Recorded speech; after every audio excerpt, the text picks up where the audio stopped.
kita lebih baik menjadi ikan yang berpengaruh daripada ikannya besar tapi diam aja. Tapi PSI itu membuka ruang yang begitu besar kepada ya siapapun kita. Kita bisa belajar dan dapat tempat yang mana kita bisa berkontribusi dengan langsung. Ketika 2 hari sebelum saya mau launching, itu saya deg-degan banget. Lebih deg-degan daripada sebelum saya married dan mau melahirkan. Jadi memang kalau dalam survei mengatakan 85% masyarakat Indonesia masih melihat duit, mungkin itu kalau menurut saya konsultannya salah.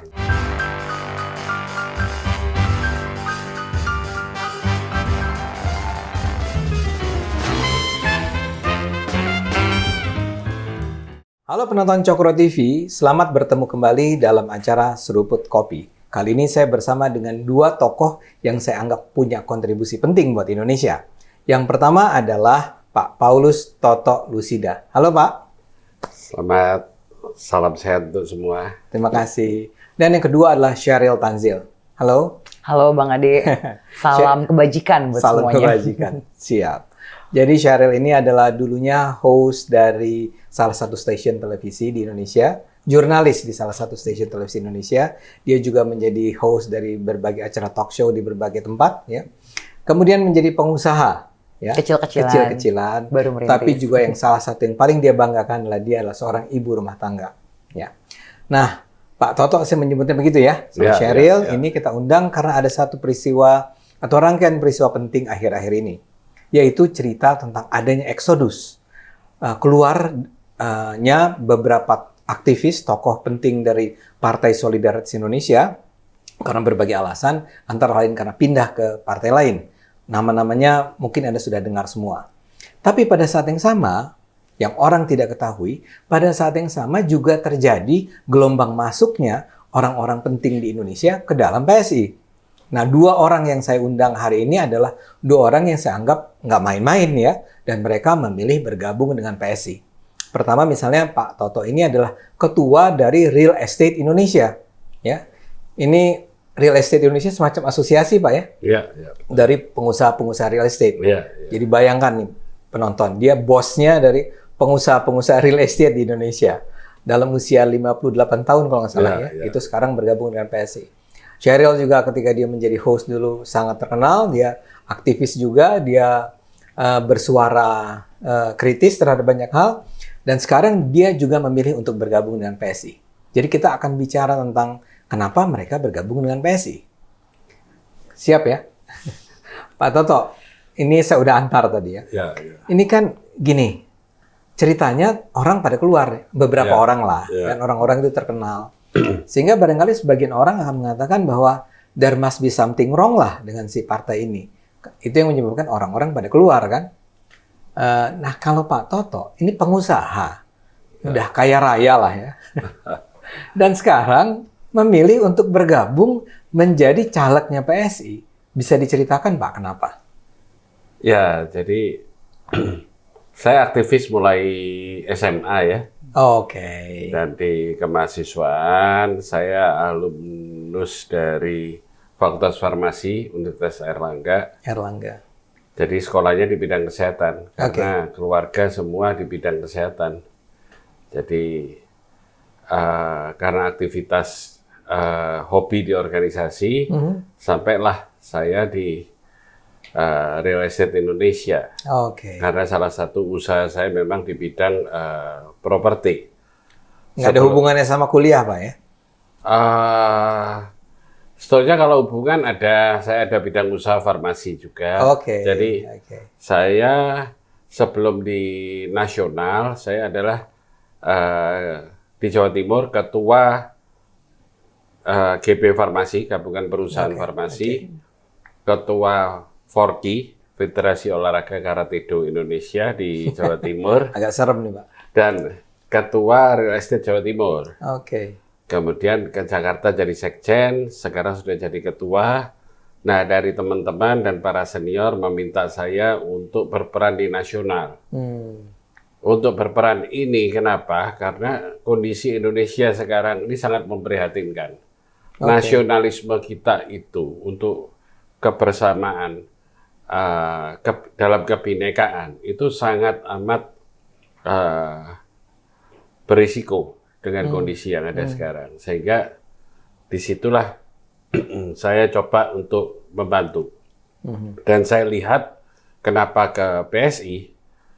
Karena PSI ini adalah satu-satunya partai yang sampai dengan hari ini konsisten untuk menjaga keberagaman kita, kebinekaan kita dalam persatuan Indonesia. Sehingga di situ saya memilih ke PSI. Kenapa kok sesuatunya dari partai yang memang 2019 belum lolos secara electoral threshold untuk 4%. Karena selama ini saya memang bergeraknya selalu dari nol.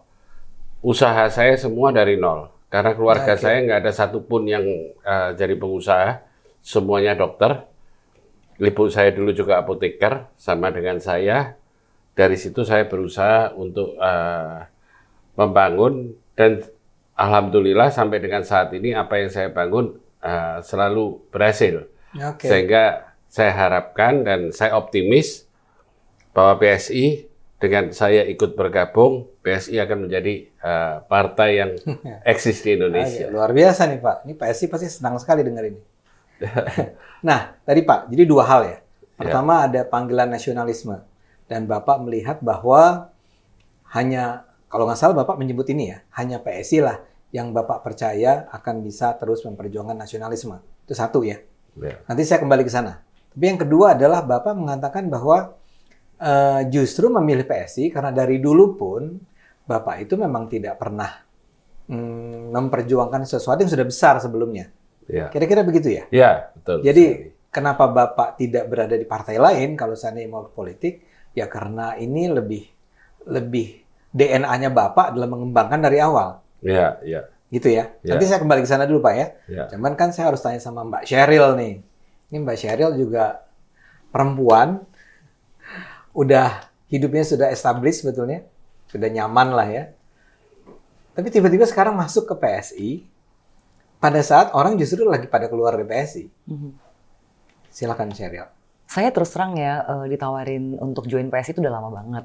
Dan juga tawaran untuk masuk beberapa partai udah lama sekali. Dari zaman saya jadi wartawan. Dari kapan berhenti jadi wartawan? Saya itu 2017 terakhir di redaksi ya.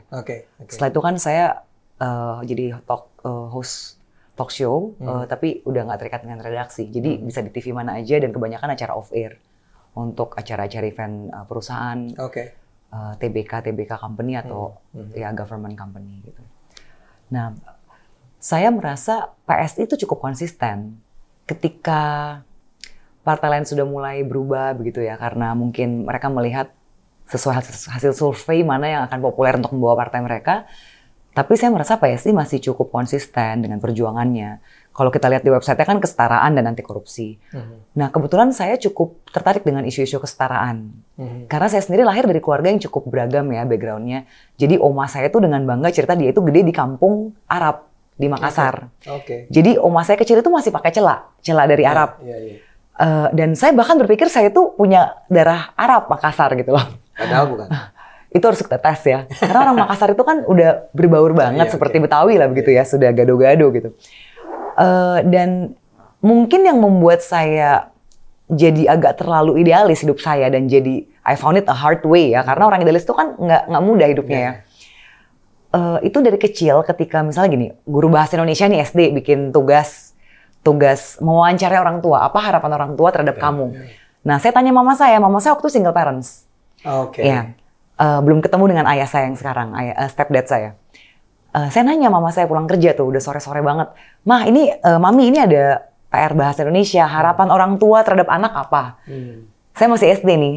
Wawancara nih. Saya SD tinggal Tanjung Duren, kanan kiri masjid, teman saya Betawi. Cina juga banyak, tapi basically tuh kita udah terbiasa banget sama orang Betawi gitu loh. Terus mama saya bilang gini, harapannya berbakti kepada, nah saya pikir kepada orang tua dong, jangan jadi anak durhaka. Ternyata berbakti kepada bangsa dan negara. Itu pertama kali saya mengerti konsep, saya tergugah gitu loh. Kok mama saya yang capek kerja buat gimana supaya saya nggak putus sekolah, bukannya minta saya jangan jadi anak durhaka, tapi ternyata anak yang inilah berbakti untuk bangsa dan negara. Dia sih ini usia berapa? SD kelas 5 kali apa kelas 3, saya lupa. Iya. Dan SD apa? Iya SD itu. Iya. Dan saya mungkin apa ya, meskipun mama saya cuma ngomongnya ringan, light, tapi itu nempel di saya. Iya. Makanya saya berusaha untuk, mungkin tuh nilai saya kayak jelek banget deh SD. Tapi saya sebisa mungkin saya berusaha jangan nyontek deh, karena gengsi gitu loh. Wow, mungkin saya gengsinya tinggi keren. ya. Sempet juga sih ketemu teman-teman yang ngajak-ngajak nyontek ya pernah lah ya. Tapi mungkin mama saya yang tuh jagain idealisme saya. Dulu saya ingat pas saya jadi wartawan ya. Ya mungkin jadi wartawan juga karena ke-brainwash sama mama saya yang harus berbakti untuk bangsa dan negara. Padahal saya ini anak desain loh. Saya anak art, kuliah saya art. Kuliahnya? Iya. Dulu ketika jadi wartawan pernah nih, kerja 14 jam saya nggak pulang. Terus besoknya kan harus kerja lagi, udah jamnya juga nggak enak. Pengennya bolos dong, saya masih muda nih, baru fresh grade. Mama saya bilang, kamu mentalnya jangan kayak karyawan rendahan dong, yang baru dapat uang lebih lemburan, terus besoknya nggak mau masuk kerja. Kamu lihat tuh papa kamu, waktu itu saya udah punya papa angkat saya, papa tiri saya. Papa kamu tuh Sabtu Minggu aja kerja, padahal dia posisi udah enak, tapi kamu lihat tuh etosnya. Kebetulan papa saya bukan orang sini, bukan orang Indonesia. Saya jadi kayak, aduh disentil lagi sama mama saya. Jadi mungkin mama saya yang banyak lead saya ya. Ini kayak kita perlu wawancara mamanya kamu. Tanpa dia tahu gitu ya. Jadi mama saya itu, ya dia juga ibu rumah tangga yang baik, dia juga berhasil invest kanan kiri membesarkan uang keluarga kita. Karena ayah saya kan sempat cancer. Jadi ya gaji ekspat bagus kan, tapi kalau udah cancer bertahun-tahun ya juga berat. Dan adik saya masih bisa lulus sekolah di Amerika gitu loh. Itu mama saya semua. Dia bisa benerin genteng, bisa benerin kipas angin, bisa masaknya enak banget. Saya nggak bisa masak, dan bisa gedein saya dan adik saya, gitu loh. Dan jadinya kayak begini. Tapi mama saya bilang sih, kamu tuh kalau ngomong kepanjangan dan suka menggurui, kamu jangan kayak gitu, ntar banyak musuh. Mungkin mama saya udah melihat bagaimana tokoh-tokoh politik yang bagus di Indonesia itu terjungkal karena ya mungkin egonya atau karena merasa idealis, lalu semua orang jadi salah. Jadi saya berusaha untuk nggak seperti itu ya, apalagi mama saya udah bilangin. Jadi Bang Ade tolong, dan Pak Toto kan senior. Kalau ke depannya saya jadi terlalu keras dan jadi menciptakan musuh-musuh baru, tolong saya diingetin. Karena saya ngobrol sama Sis Grace, Grace kan orang penting di PSI. Ini Grace Natali dari PSI ya. Grace pun bilang nanti pendekatan PSI ke depan itu kita maunya kita akan menggandeng lebih banyak orang, kita mau lebih banyak teman gitu. Lebih banyak teman itu kan bukan berarti kita nggak bisa idealis ya. Kita tetap bisa idealis, tapi mungkin kita pendekatannya akan berbeda gitu. Jadi saya punya harapan besar terhadap PSI. Nah, jadi ketika itu Anda udah cerita tentang idealisme Anda ya, Anda kuliah terus Anda jurnalis, terus masuk politik. Nah, kenapa masuk politiknya? Kan kalau tadi jelasan Pak Toto ada nasionalisme di sana. Kalau Anda? Sebenarnya ketika launching di kantor PSI, saya udah katakan juga di depan teman-teman wartawan bahwa ketika kita menjadi jurnalis, dulu begini, ketika ditanya mau pilih desk apa, itu teman-teman yang baru masuk ke redaksi RCTI, itu semua beramai-ramai pilih desk RI1. Karena keren, ketemu presiden, nongkrongnya juga keren kan nunggunya. Desk RI1 itu artinya wartawan yang nongkrongnya di istana. Di istana. Ya. Nah, saya waktu itu nggak kepikiran, saya mintanya sosial. Sosbud itu ngurusinnya apa? Flu burung, sampah.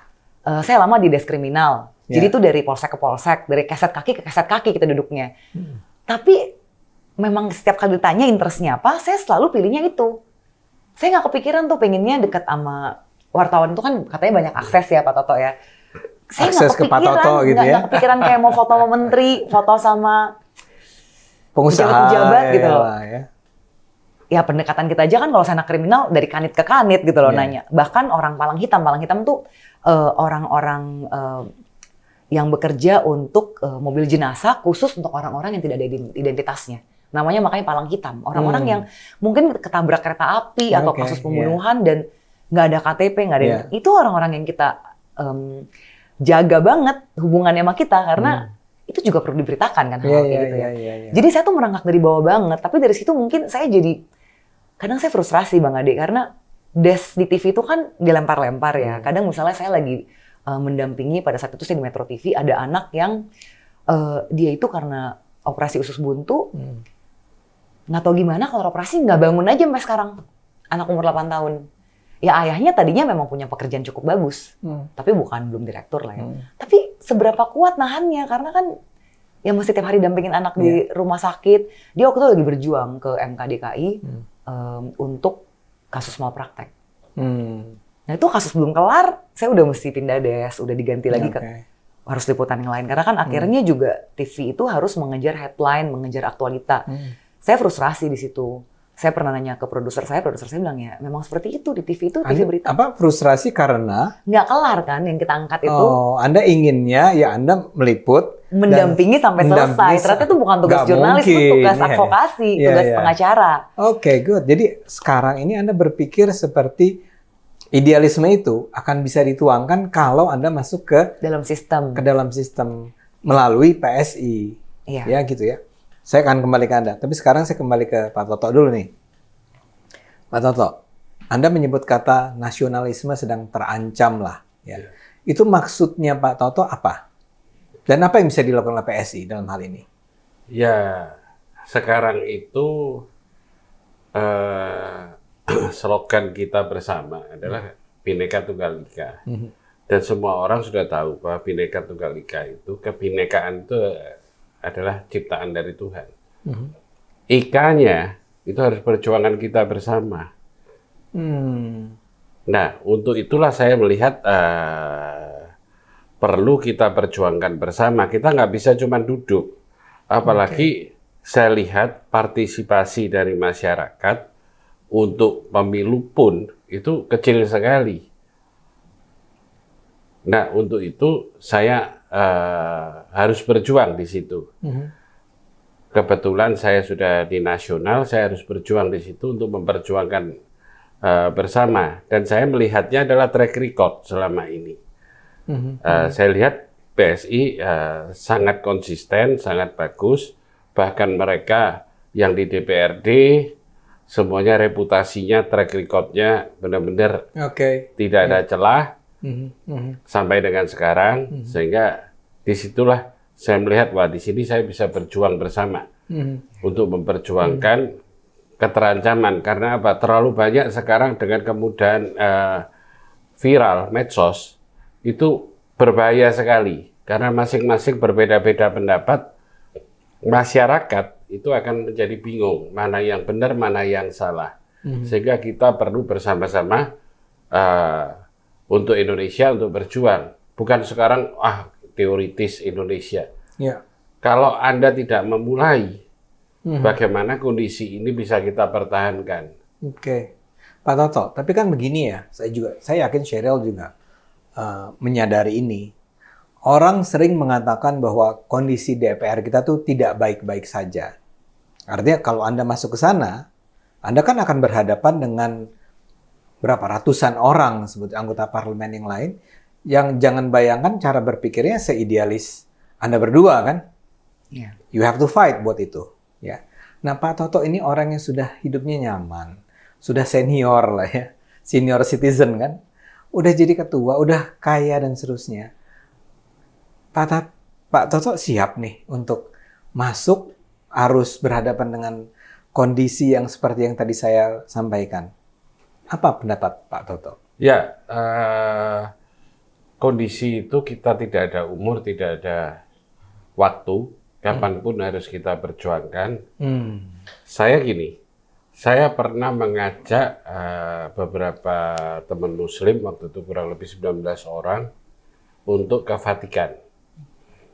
Karena ada keteringinan dari 1-2 orang untuk gimana sih kehidupan dari non-Muslim, khususnya Katolik dan Kristen. Saya ajak bersama-sama. Dan mereka setelah melihat semua menjadi jelas bahwa kondisi kita ini harus bersama-sama dalam kehidupan beragama. Tidak bisa agama kita aja yang benar. Jadi saya tidak ada tendensi apapun. Bahkan sebelum berangkat, beberapa tokoh nasional menanyakan ke saya, untuk apa? Saya ngomong kalau buat saya sudah cukup karena semua banyak teman saya. Tapi bukan di situ kita harus berhenti, karena anak cucu saya itu perlu tetap di dalam kebersamaan, dalam kedamaian. Sehingga saya ajak mereka untuk sama-sama tahun 2019 itu. dan mereka ketemu dan mereka jelas. Jadi alhamdulillah semuanya menjadi terang bahwa kebersamaan itu sangat perlu di dunia, bahkan khususnya untuk Indonesia.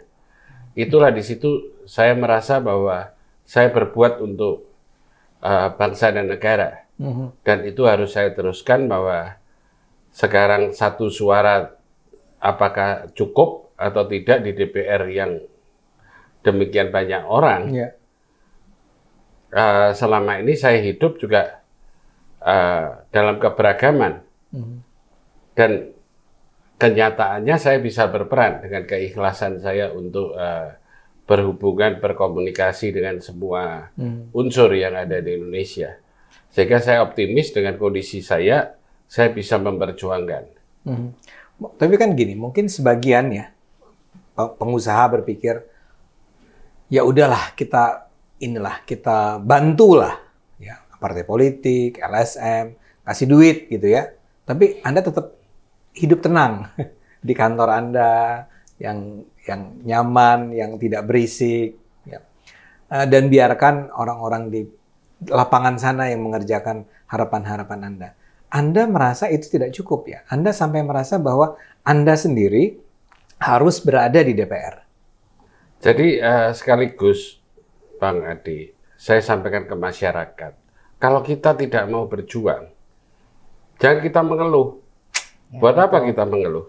Ya. Apalagi pengusaha. Ya. Anda tahu nggak dengan programnya, bukan saya mengkultuskan Pak Jokowi, bukan, tapi memang prestasi beliau luar biasa dengan membuat semuanya jadi barang jadi yang harus diekspor.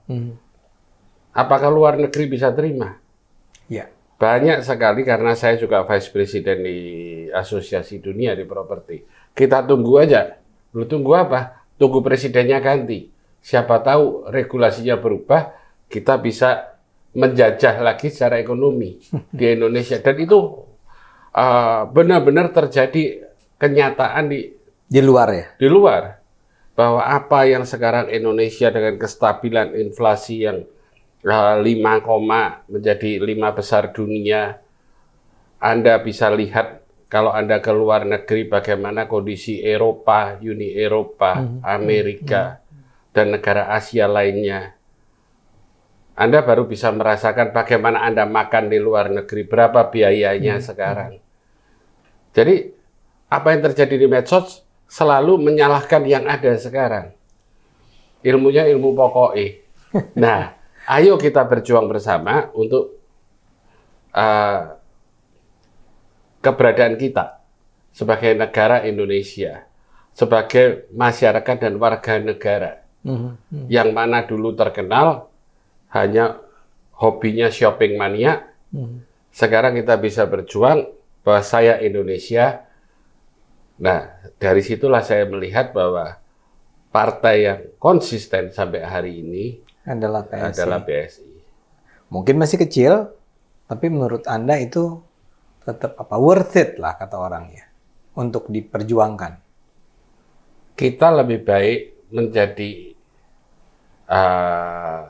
ikan yang berpengaruh daripada ikannya besar tapi diam aja. Ya, luar biasa Pak. Ya, gimana Sheryl? Pendapatmu tentang ini sama aja. Kalau Pak Toto tadi kan adalah seorang pengusaha besar, sudah nyaman dengan hidupnya, dan toh memilih kemudian berada, ya saya ikut nyemplung deh di situ, ya untuk berpengaruh. Sheryl juga beberapa hal yang tadi saya sebutkan. Sheryl mantan jurnalis, tapi tetap menjadi talk show presenter lah istilahnya ya. Tapi juga pengusaha tadi dikatakan, dan bukan pengusaha yang juga UMKM kecil gitu atau UMKM, saya nggak tahu nih. Saya sih invest di mana-mana ya. Jadi invest di mana-mana. Kebetulan ada teman-teman yang percaya sama saya, kita partneran. Oke. Jadi itu sebetulnya Anda tuh sudah well established secara ekonomi, dan Anda adalah seorang ibu rumah tangga yang baik dan seterusnya, and yet Anda berpikir untuk menjadi anggota parlemen dengan segala macam hiruk pikuknya itu. Tentunya gini loh, kita nggak usah bohong lah ya, bahwa ada seorang tokoh di Indonesia yang begitu menggugah banyak orang yang tadinya skeptis dengan politik menjadi ya memang betul kata beliau tuh, kalau semua orang bagus nggak mau terjun ke dalam sistem, akhirnya sistem diisi dengan orang-orang yang memang mau cari duit dari uang anggaran APBN. Ya. Saya tergugah banget sama tokoh ini ya. Dan yaitu Pak BTP. Pak BTP, oke. Saya ingat betul beliau ngomong gitu. Terus kita ngeliat Pak Jokowi. Ada wawancara? Ada. Saya tuh wawancara Pak Ahok sering banget. Oke. Dan Pak Jokowi pun saya wawancara dari beliau mau masuk DKI 1. Jadi saya tuh betul-betul melihat mereka itu kerja dan emang niat buat membesarkan Indonesia. Sebelum Pak Jokowi itu kan siapa yang peduli dengan Indonesia Timur? Karena suaranya kecil di Indonesia Timur itu. Suara itu kan 50% lebih di Jawa. Dan sebagian besar lagi di Sumatera. Makanya kita nggak menjangkau Indonesia Timur. Tapi Pak Jokowi itu betul-betul, ya beliau konsisten bahwa saya akan membangun Indonesia Timur. Padahal itu suaranya kecil sekali dan tetap dia lakukan sampai sekarang gitu loh. Zaman dulu siapa sih yang ke Mandalika? Ini teman saya dari klub mobil mewah dari Jerman dan bahkan diakui sama merek Jermannya. Itu mereka baru rally roadshow bawa mobil-mobil mewah ke Mandalika. Dulu nggak mungkin, pasti maunya ke Eropa mereka. Nah ini kan ya berkat siapa? Berkat pemerintahan yang sekarang. Dan jadi saya berpikir bahwa masih ada harapan untuk Indonesia. Dan saya kepinginnya, dengan saya yang bangga bahwa saya ini dulu ibu rumah tangga. Tapi ibu rumah tangga kan bukan berarti kita nggak bisa baca berita, kita nggak bisa mengikuti perkembangan Indonesia lagi kenapa gitu loh. Saya pingin kalau saya terjun dan semoga saya berhasil ya. Lebih banyak lagi perempuan-perempuan yang mau terjun. Perempuan yang memang ya mau betul-betul berbuat untuk negaranya. Karena kan anak kita bakal gede di sini. Ya kecuali kalau memang niatnya mau kabur ke negara lain ya itu mungkin beda cerita. Tapi lihat deh orang-orang di luar negeri itu selalu mereka bangga dengan kultur mereka dan roots-nya mereka. Jadi bolehlah sekarang kan zamannya globalisasi ya kita boleh kerja pindah-pindah negara. Tapi saya lihat orang-orang Caucasian itu bangga dengan roots mereka. Dan ketika mereka melihat kita sebagai Indonesia, mereka malah pengen tahu Indonesia itu apa. Jadi lucunya nih orang Indonesia, itu banyak yang nggak bangga jadi orang Indonesia. Malah lebih kepingin terasosiasi sebagai ada keturunan bule-bulenya, atau Jepangnya, atau Koreanya gitu ya. Dan marilah, kita bisa kok. Kita bisa seperti Korea yang akan terkenal kayak opanya gitu. Saya tuh masih punya banyak sekali harapan untuk Indonesia karena saya dulu pernah kuliah di Tiongkok. 1 tahun saya kuliah di situ. Dulu saya malu sebagai Cina Indonesia. Karena ya dulu saya sekolah di sekolah mayoritas orang Tionghoa. Kalau ada cowok mau kenalan sama saya, dia tanya dulu, "Kamu Chinese bukan?" Iya. Di Indonesia. Iya. Karena mungkin kalau saya bukan Chinese ya udahlah ngapain dideketin, takutnya kan beda ntar keluarganya nggak setuju. Begitu juga ketika saya ke Trisakti. Saya ditanya, "Lu Cina ya?" Karena kalau ada cowok naksir ya kalau Cina kan takutnya udah nggak bisa lanjut ya udahlah cari yang sama aja. Kok kayak gitu loh. Padahal saya itu kecil, besarnya memang saya di daerah Betawi dan kita biasa aja semuanya. Di mana Duren 3 tadi? Tanjung Duren. Tanjung Duren. Nah jadi saya tuh selalu ngerasa saya nggak bangga sebagai orang Indonesia. Saya nggak bangga apalagi saya keturunan. Pernah ada masa itu ya? Iya paling nggak enak deh kayaknya hidupnya ya. Tapi begitu saya ke Tiongkok, saya kebetulan sekolah ngambil short course. Saya udah di RCTI waktu itu, saya ngambil 1 tahun unpaid leave. Emang cuti karena saya merasa jenuh dengan pekerjaan saya. Saya ngerasa, kok jadi wartawan gini-gini aja ya? Kita nggak bisa berbuat lebih nih ternyata. Jadi saya tadi mau resign, cuman saya bersyukur banget atasan saya waktu itu support sekali. Kamu sekolah lagi. Forever saya tuh berhutang budi kepada siapa boleh sebut? Mas Dani Reksa. Oh iya. Ya, semoga kalau beliau nonton. Karena dia mengizinkan saya unpaid leave, nggak usah resign. Dan di Tiongkok itu saya ketemu dengan berbagai mahasiswa dari berbagai belahan dunia. Semua bawa culture masing-masing karena kita nggak sekolah S1. Kita sekolah cuman short course untuk belajar bahasa. Dan tentunya belajar bahasa itu berarti belajar budaya juga. Dan saya ketemu semua teman saya dari berbagai negara. Semua negara itu punya masalah. Jadi kalau dulu kita berpikir Indonesia tuh jelek banget ya Pak Toto. Indonesia tuh kayaknya kok masalahnya banyak banget, korupsi apa. Semua negara punya masalahnya masing-masing, trust me. Di Tiongkok itu jadi pengemis aja susah karena 4 musim. Jadi gimana kalau lagi musim panas itu, saya dulu di Beijing itu bisa sampai badai pasir, tapi kalau musim dingin bisa sampai -10. Jadi pengemis aja mesti 4 macam bajunya gitu loh. Dan saya jadi bersyukur ternyata Indonesia itu kita udah blessed banget, udah diberkatin banget. Indonesia tanahnya subur, tinggal mengelolanya gimana. Ya kan? Makanya kan saya percaya banget pendidikan itu bisa mengubah hoki gitu loh. Kalau kata orang kan, ya ada orang bilang apapun juga. Saya paling benci deh kalau orang bilang pendidikan tuh nggak penting, akademik tuh nggak penting. Lihat dong Bill Gates atau Mark Zuckerberg itu nggak lulus. Tapi first of all dia itu keterima di Harvard dulu gitu loh. Otaknya tuh segitu levelnya. Bahwa dia nggak lulus soal lain ya. Iya, jadi ya kalau kita yang seperti ini masih mau bilang yang penting mental health, anak nggak usah dipaksa untuk belajar, nggak usah berdisiplin. Kita harus sadar kita ini populasi keempat terbesar di dunia. Persaingannya masih tinggi. Lihat dong Tiongkok dan India. Ya mirip-mirip sama Indonesia kan. Dan itu orang Tiongkok dan India itu education nomor 1 untuk orang tua mereka. Makanya mereka bisa bertahan di dunia. Tapi kenapa Anda merasa bahwa untuk itu semua Anda menjadi anggota parlemen melalui PSI? Saya sama seperti dengan Pak Toto, saya percaya PSI itu masih konsisten. Dan saya melihat kalau di partai-partai besar lainnya, banyak yang bagus juga. Banyak yang bagus. Tapi sistemnya itu sudah begitu terbuild, saya ini siapa? Saya nggak bawa duit besar. Sekarang aja saya udah mulai turun-turun ke dapil. Ya memang ternyata butuh duit ya. Indonesia itu masih ada yang namanya kos politik. Tapi paling nggak teman-teman di PSI ini mengajarkan saya, kamu jangan dari situ masuknya. Jangan kamu bayar-bayar gitu loh. Oh itu enggak ya? Udah diingatkan untuk tidak melakukannya? Iya, saya kemarin saya ke RW di Tanjung Duren. Terus saya bawa teman-teman PSI. Mereka kan minta gorong-gorongnya dibetulin kan. Karena masih banjir banget. Ya kita coba berusaha untuk bawa aspirasi aja dulu gitu loh. Iya. Dan terus terang juga saya itu yang membuat saya yakin untuk terjun justru teman dari partai lain. Adalah seseorang yang kalau dia nonton ini saya mau berterima kasih. Saya tuh Zoom 2 jam dengan dia. Dia bilang dia masih bisa menjaga idealisme dia dengan partai dia. Meskipun ya di partai dia partai besar, itu kan tergantung kita mengukur kita rakus atau enggak.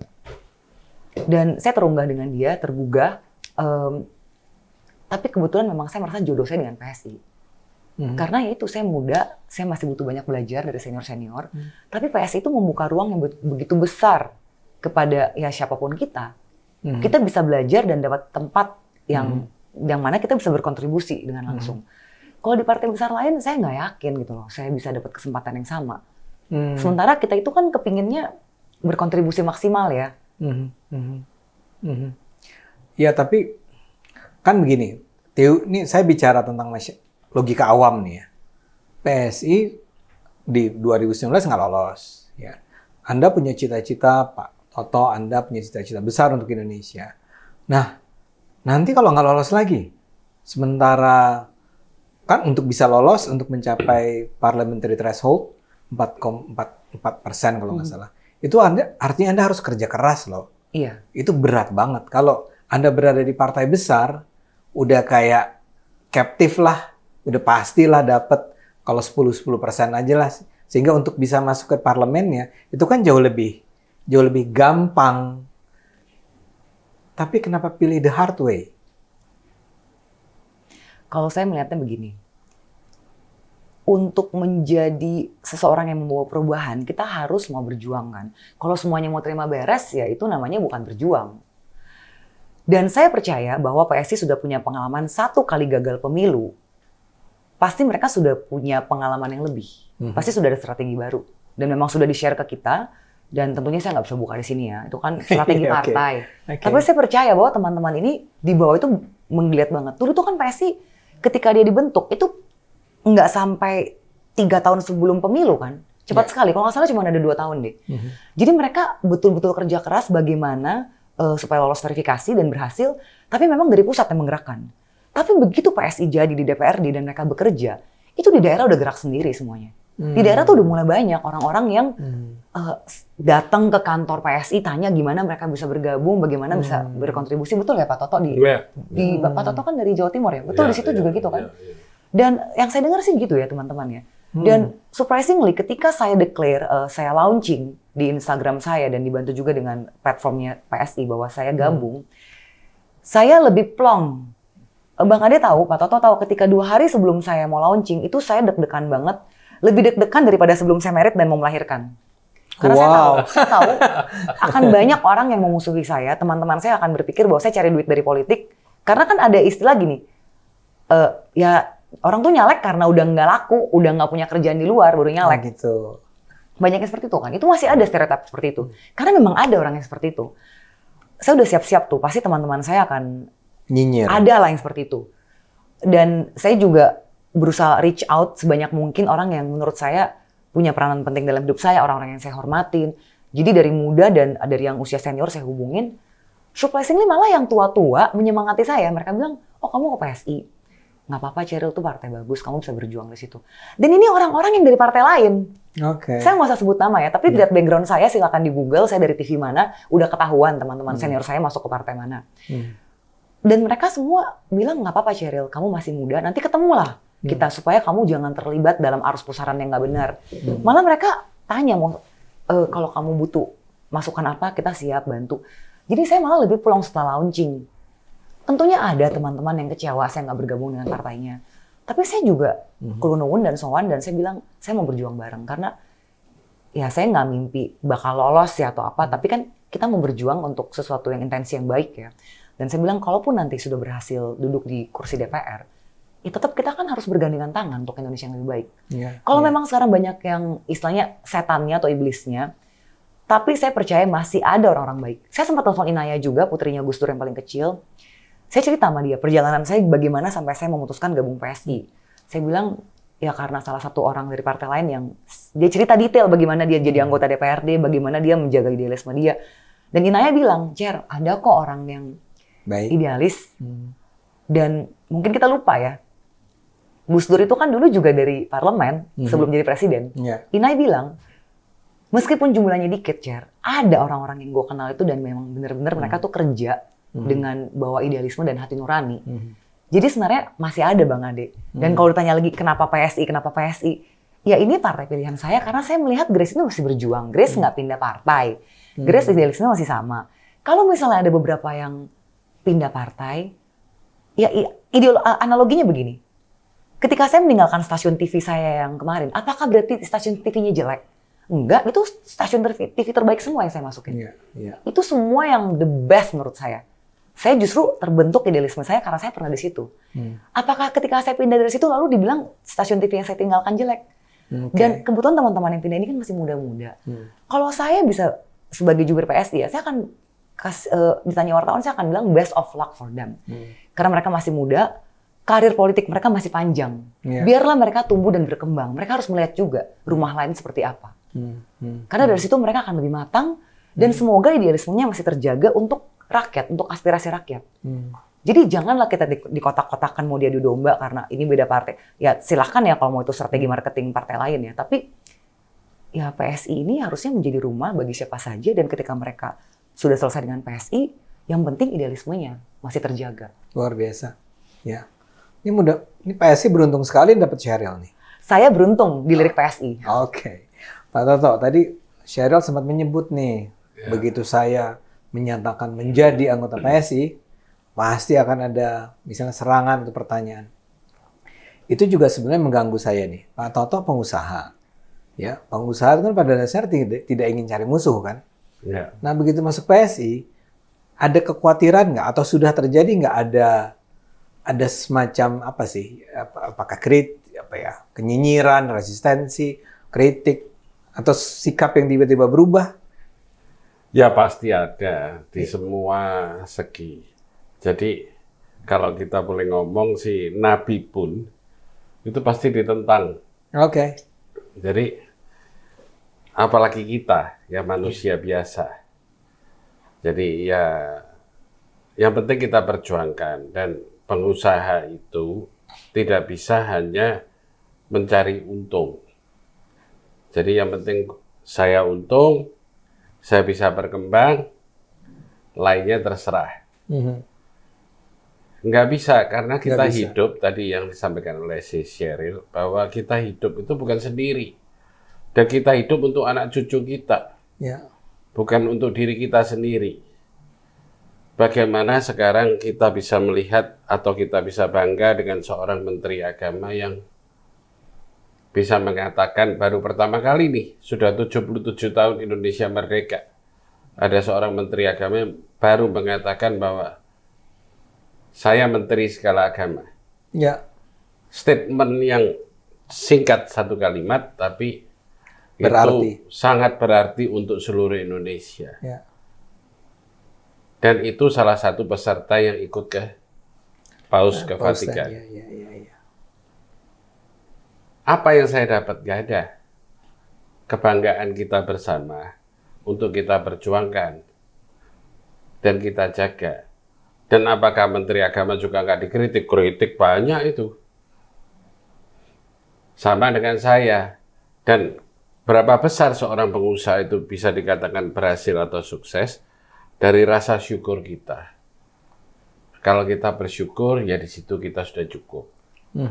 Tinggal kita perjuangkan di sisi lainnya. Karena kalau saya dibandingkan dengan anggota saya yang konglomerat, yang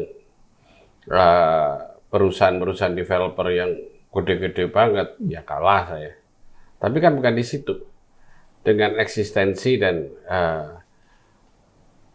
keberadaan kita di dalam masyarakat, itu yang harus bisa diakui oleh masyarakat dan bisa diakui oleh suatu bangsa, negara. Ya. Itu yang harus kita perjuangkan bersama. Dan itu tidak bisa dengan hanya ngomong, harus dengan tindakan. Nah, tindakan yang ada itu sangat kita perlukan, juga termasuk ekonomi Indonesia. Karena diskriminasi itu sebetulnya intinya di mana sih? Bukan di suku, agama, ras, dan lain-lainnya. Di ekonomi.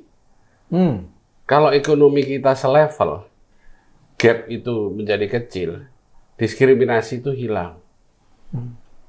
Bagaimana dengan krisis sekarang di Amerika dan di Eropa terjadi pertentangan atau kecemburuan karena ekonomi, bukan karena suku atau agama.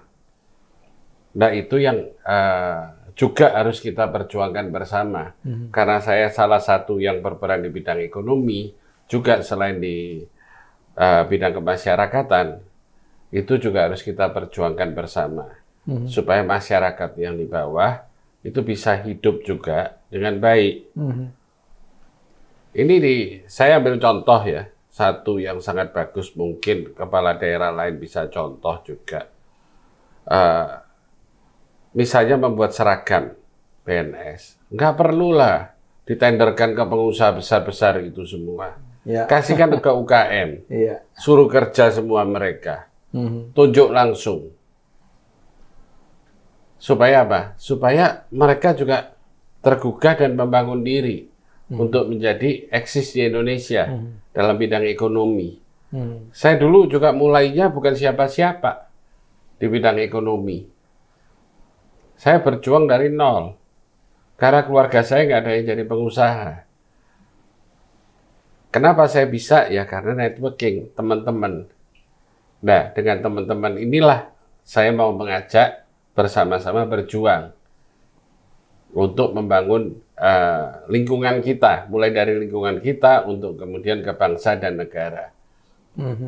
Jadi kira-kira kalau nanti masuk ke DPR nih, jadi nih lolos, kira-kira yang jadi harapannya Pak Toto adalah misalnya di komisinya komisi yang kaitannya sama ekonomi gitu kali ya, untuk membantu UMKM atau ada sebuah cita-cita khusus? Di semua sisi kita bisa berjuang. Oke. Jadi kita tidak bisa terkotak-kotak hanya di satu sisi. Dimanapun kita harus berjuang.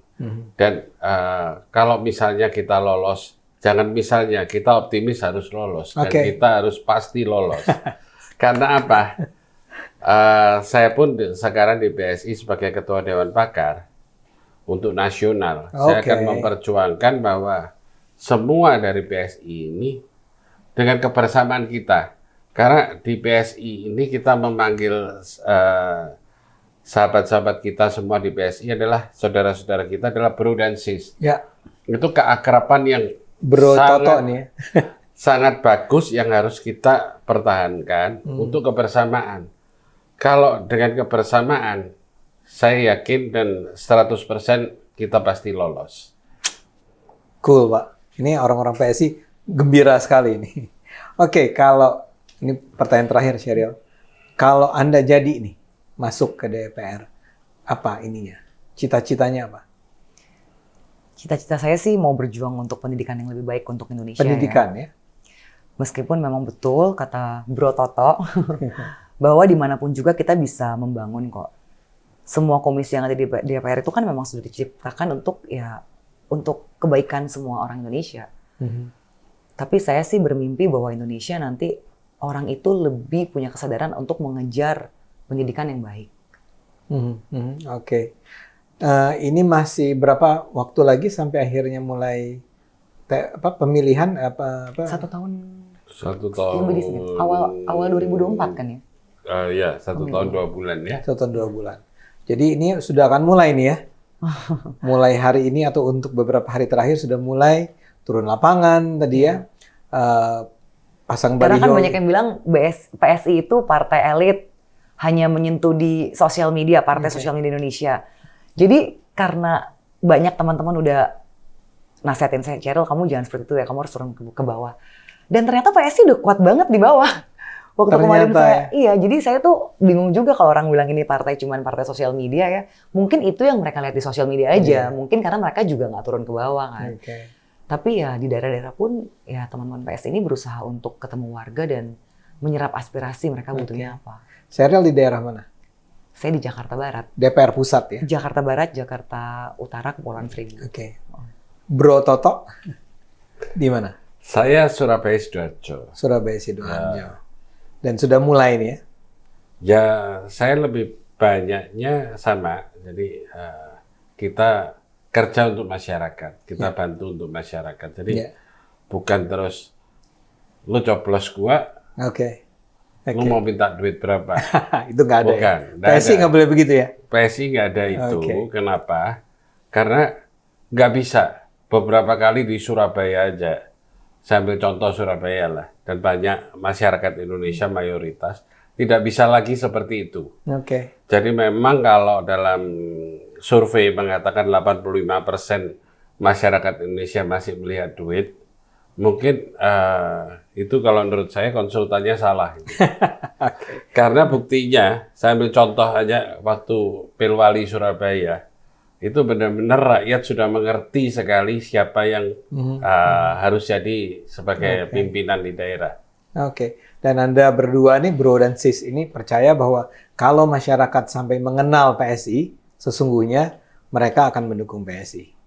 Kira-kira gitu ya? Tadi kalau Bro Toto kan sangat optimis, Anda optimis? Iya optimis dong, kalau nggak optimis saya nggak gabung dengan PSI. Siap.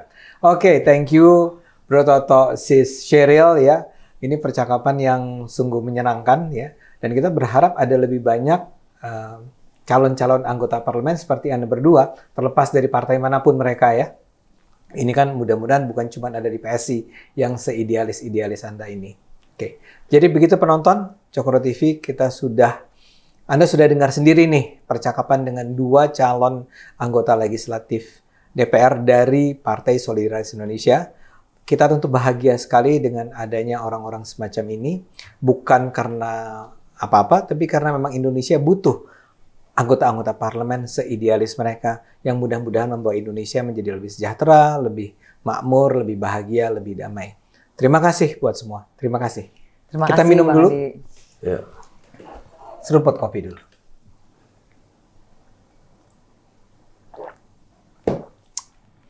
Sekali lagi terima kasih. Terima kasih. Terima kasih Bang Andi. Thank you. Salam sehat.